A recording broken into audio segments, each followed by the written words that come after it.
5 seconds to go.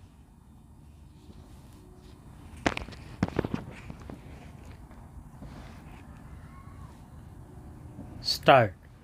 Mr. Vice Chairman, sir, I am happy that this discussion is taking place on the question of the problem of arrears because there is no doubt that if this is the most serious problem that the entire system of administration of justice facing today, then it is the problem of arrears.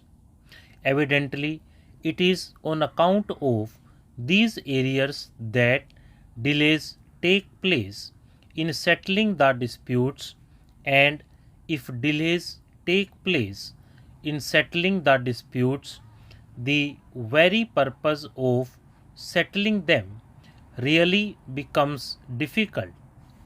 If a person has a legal problem and somebody is contravening his legal right, unless he can have the redress within a reasonable time, hardly any purpose would be served by providing a procedure for redressal of grievances. I am entirely in agreement with the honorable member who had spoken on this half an hour discussion, highlighting the problem of arrears pending in various courts. Now, sir, as I submitted in this House on the last occasion when this matter was being discussed in answer to a question I had pointed out, and I still maintain my view that the most important factor which is responsible for these delays in the high courts and of these growing arrears in the high courts is because of not having sufficient judge strength in the various high courts.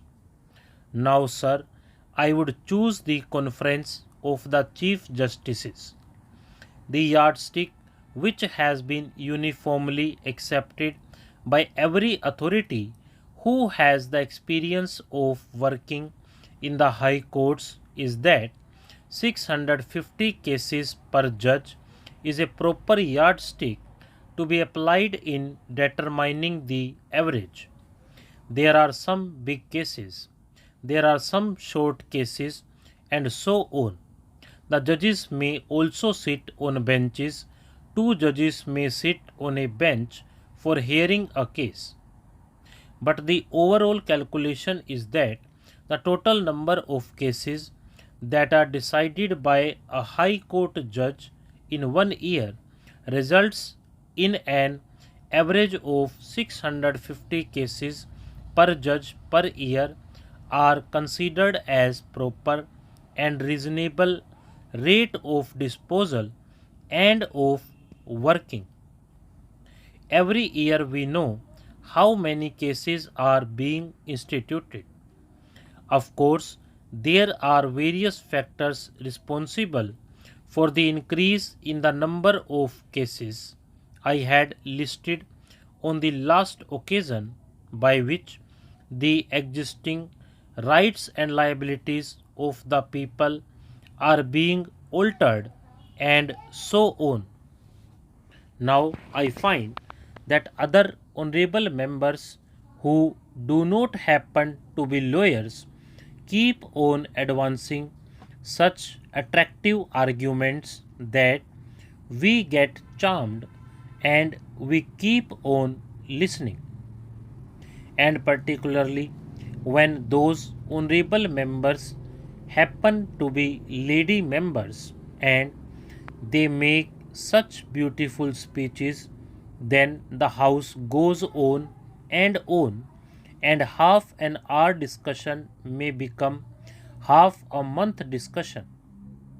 So, what I was saying was, I got these figures worked out, and I found that by applying this yardstick of 650 cases per judge, the following is the requirement.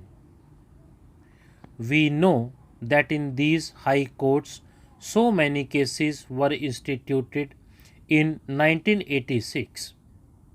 Therefore, if you apply the yardstick of 650, what would be the normal strength which would be able to cope with as many cases which are being instituted every day as would get disposed of the same day, so that arrears would not go on increasing.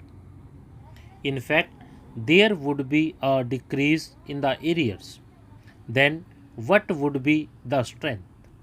And what would be the strength when the arrears go on decreasing?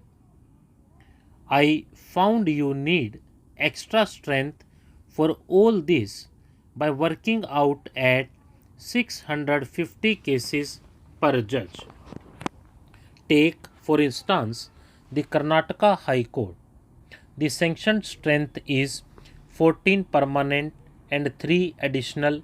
The total sanctioned strength is 17. And I find that by applying this yardstick of 650 cases per judge, the number of cases which were instituted in the High Court in 1986 would require 33 judges. Whether they are permanent or additional, that does not make any difference, because this is only a matter of approach.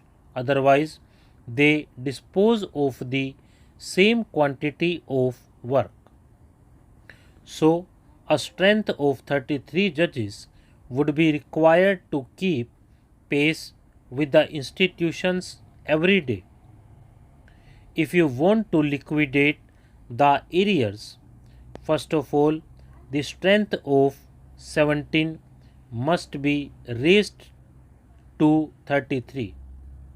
Moreover, you will have to have some extra strength in order to clear the backlog.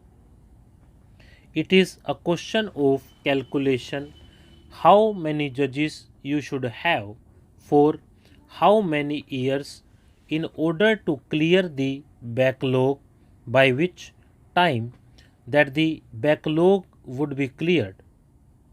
For clearing the backlog, some extra strength would be required.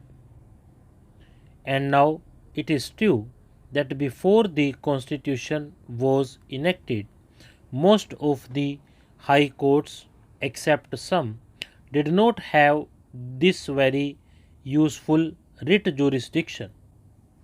At that time, whatever the government did was final, because so many acts were passed with the result, right or wrong, whatever the government did or said became final. Stop.